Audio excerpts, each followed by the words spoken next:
When have you felt your race or culture has been a barrier to a career opportunity?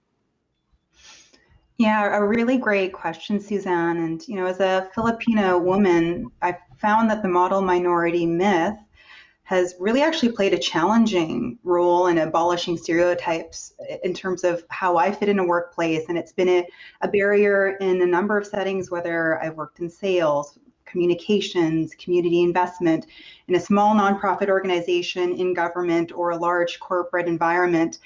It's everywhere, and truly, being stereotyped as someone who is agreeable and hardworking, someone who always puts their head down and gets the work done.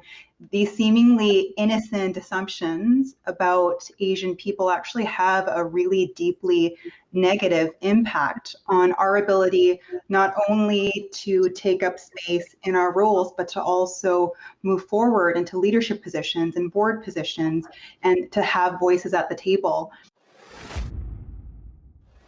Yeah, I would say that it's got strong overtones of the Asian minority myth, where if you're well educated, you work hard, you can get through anything, even though the fact that you're seen as a perpetual foreigner in Canada. But at the end of the day, Asian minority myth and everything that goes along with it has been used as a racial wedge to minimize the role of racism and the persistent struggles that Asians have in Canada.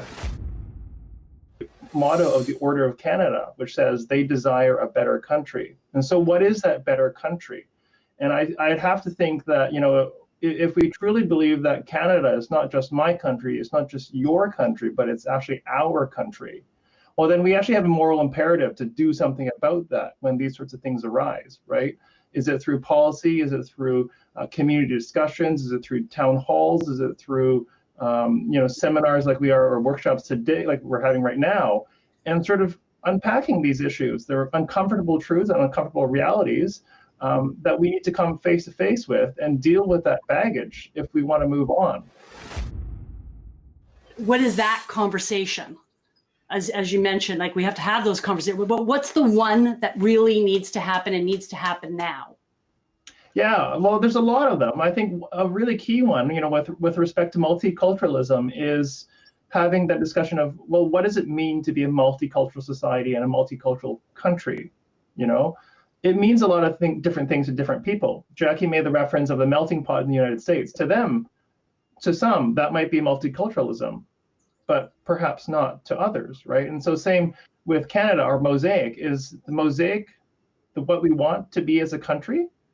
If so, then how do we make it better? If not, then what do we replace it with, right? And I think these are really fundamental philosophical questions.